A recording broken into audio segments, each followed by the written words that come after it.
Bapak jangan takut, kami dengar. Iya, makasih Bapak. Assalamualaikum warahmatullahi wabarakatuh. Waalaikumsalam. Selamat malam, salam sejahtera untuk kita semuanya. Pak, Ibu yang saya hormati, saya Anwar Sanusi dari Ibu Kota Negara yang baru Pak, IKN, Kalimantan Timur. Terima kasih atas undangannya. Ada beberapa hal yang perlu saya sampaikan.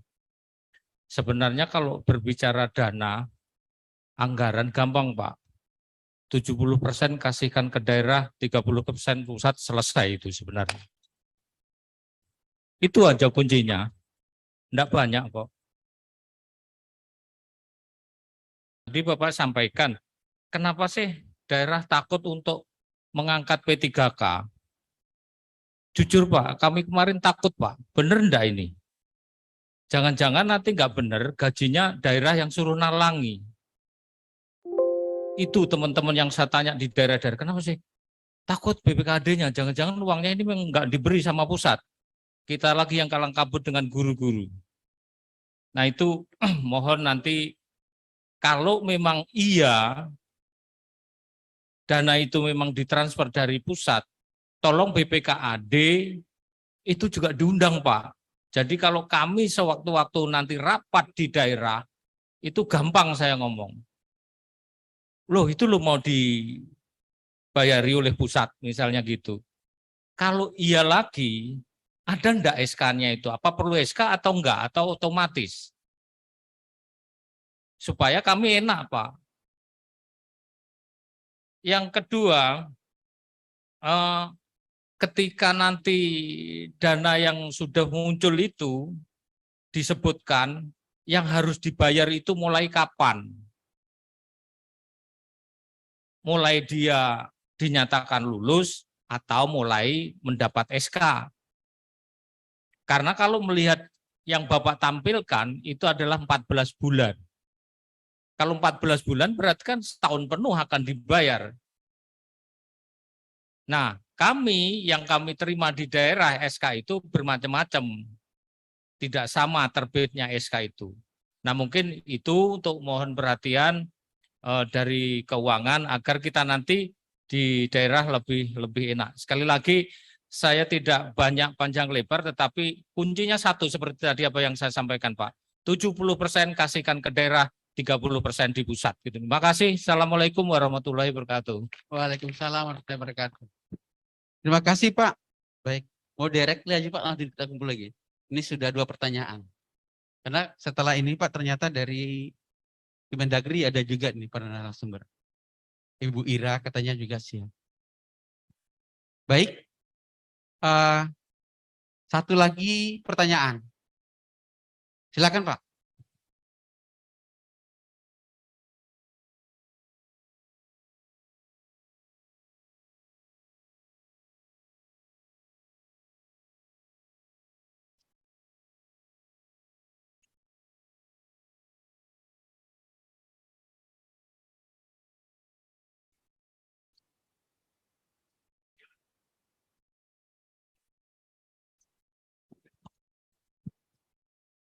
Terima kasih. Assalamualaikum warahmatullahi wabarakatuh. Salam. Saya Alimuddin dari persis tempatnya IKN itu Pak. Izin Pak Kadis. Pertama mungkin kita perlu pemahaman dulu apa sih APBD itu. Itu dulu. Karena kalau kita bicara APBD itu sumbernya APBN, juga ada dana DAU, ada DAK, ada bantuan keuangan, ada pendapatan yang sah. Ketika tahun sebelumnya kita semangat semua dengan P3K itu karena akan dibiayai oleh APBN, karena dia adalah ASN, maka tidak ada keraguan untuk mengangkat itu. Gitu. Tapi ketika ada penerimaan P3K, ternyata DAU kita tidak bertambah. Itu persoalannya gitu.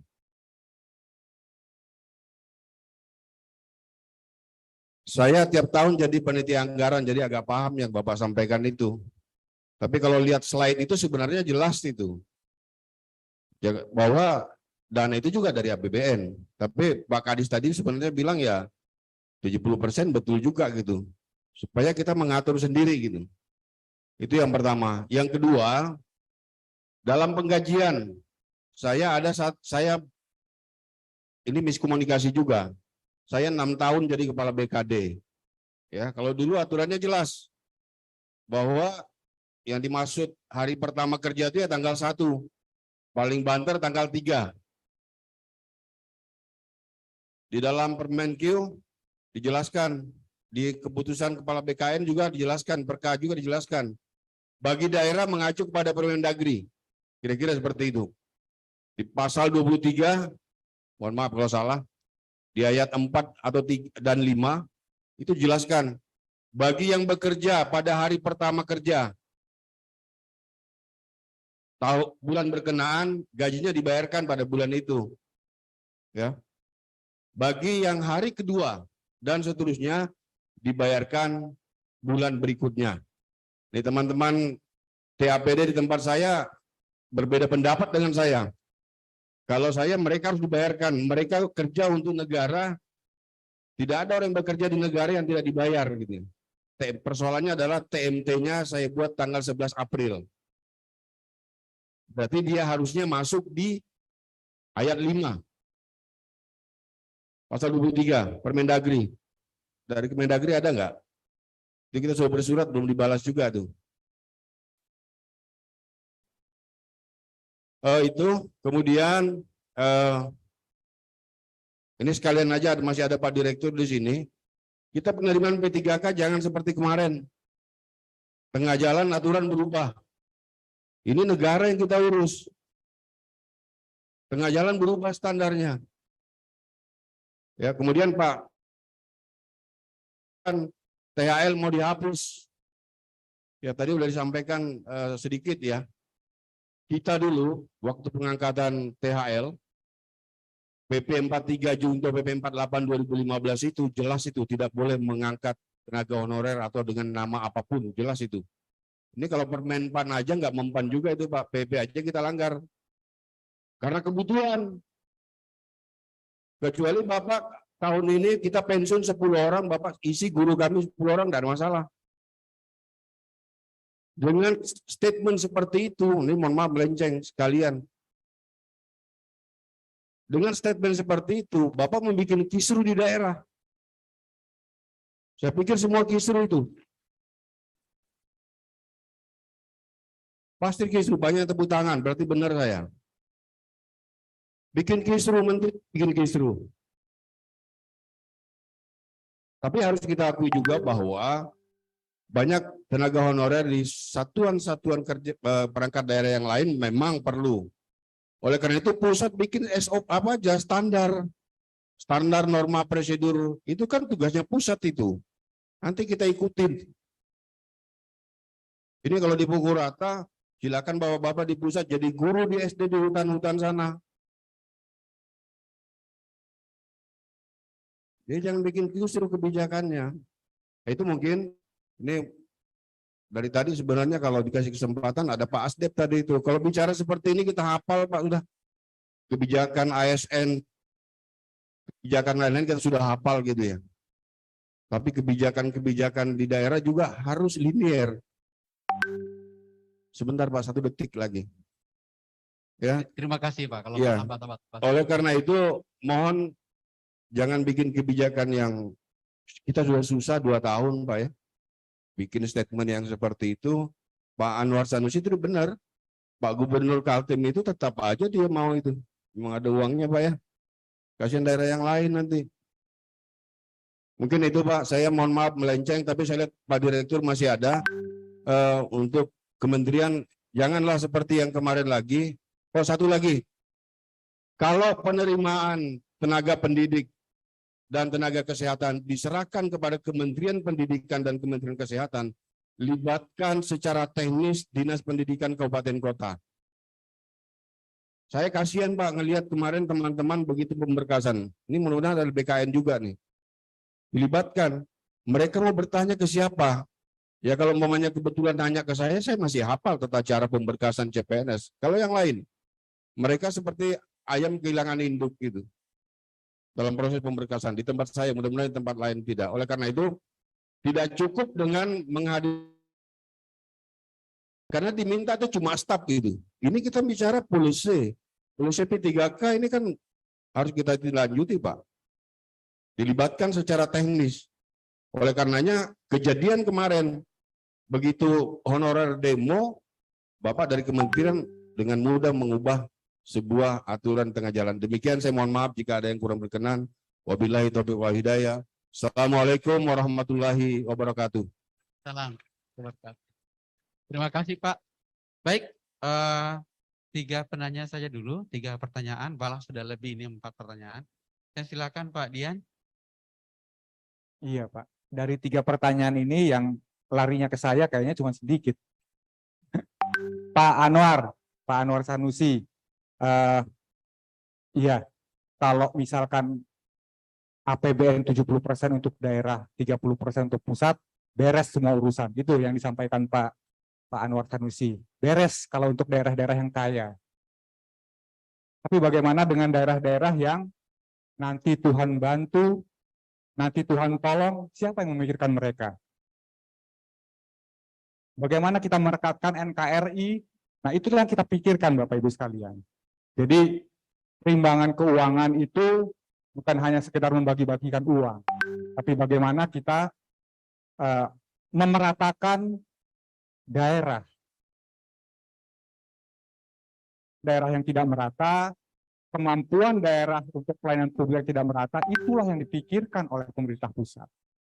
Jadi memang kalau 70% daerah, 30% pusat untuk kemudian dibagi hasilkan, kita salurkan ke daerah, iya enak Kalimantan Timur, ya enak DKI Jakarta, tapi sebagian besar di daerah kita nggak seperti itu. Itu ya, jadi politik anggaran yang diambil, ya sementara masih seperti itu. Mungkin ke depan, ketika misalkan daerah-daerah sudah semakin maju, itu bisa dilakukan. Atau kalau kita sudah IKN-nya pindah ke Kalimantan Timur, itu bisa kita lakukan. Formasi yang kita hitung di DAU di 2021 tadi memang 14 bulan.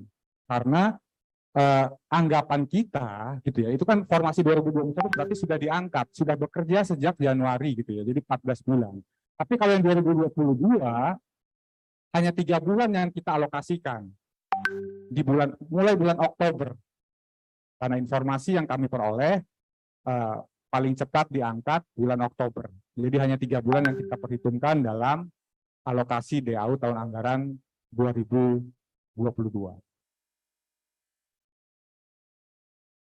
Iya, dari Penajam Pasar Utara. Mungkin 2-3 tahun yang akan datang, saya akan hubungi Bapak untuk mencari rumah di sana sepertinya. Karena mau nggak mau, kita di pemerintah pusat kan harus di sana gitu ya. Nah, terima kasih Bapak sudah memahami bagaimana penganggaran DAU di daerah. Bapak Ibu sekalian, kami di DJPK sebetulnya gitu ya sangat menginginkan memang banyak dana yang disalurkan, yang disampaikan, yang ditransfer ke daerah. Untuk P3K misalkan, kebijakan di 2020 kami mengenalkan adanya DAU tambahan on top dari DAU yang sudah dialokasikan. Mungkin di sini ada yang ingat, atau mungkin bahkan tidak ada yang tahu karena tidak mengangkat waktu itu. Jadi di 2020 kami menganggarkan DAU tambahan on top dari alokasi DAU, tapi tidak direalisasikan karena tidak ada pengangkatan. Tidak keseluruhan direalisasikan. Tapi kebijakan yang kami tempuh tersebut menjadi catatan merah bagi BPK karena menjadi temuan karena DAU tambahan tidak dikenal dalam DAU. Itu salah satu rekomendasinya bahwa P3K itu harus masuk ke dalam alokasi formula.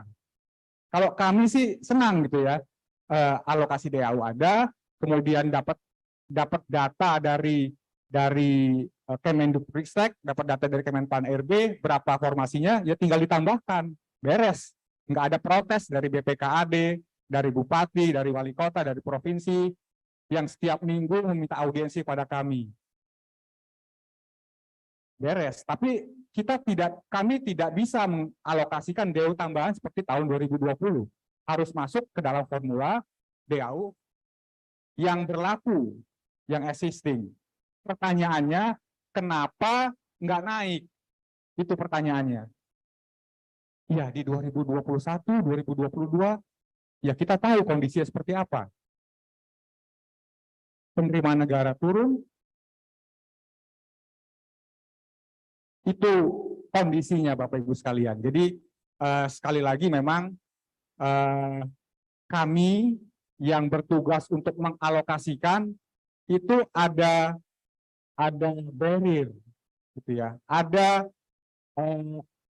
batas pagu berapa yang harus kita alokasikan. Nah, itu yang mungkin harus kita lihat. Kalau DAU-nya itu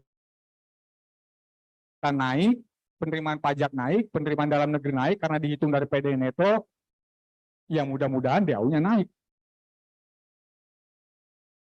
Terima kasih Bapak sudah memberikan input. Bapak sudah paham bagaimana kami mengalokasikan gitu ya. Kalau yang pertanyaan berikutnya mungkin tidak ke kita ya Pak ya, karena tadi ke Mendagri dan sepertinya ke yang lain. Terima kasih Pak. Iya.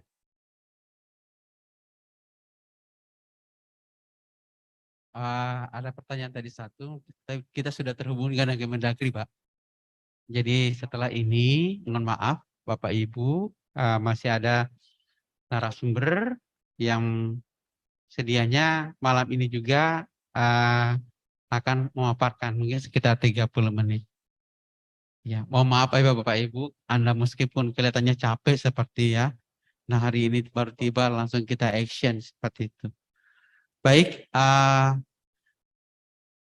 apa perlu Pak Direktur tadi yang ada katakan bahwa dalam perjalanannya tiba-tiba berubah? Enggak usah, makasih. Baik, nanti aja.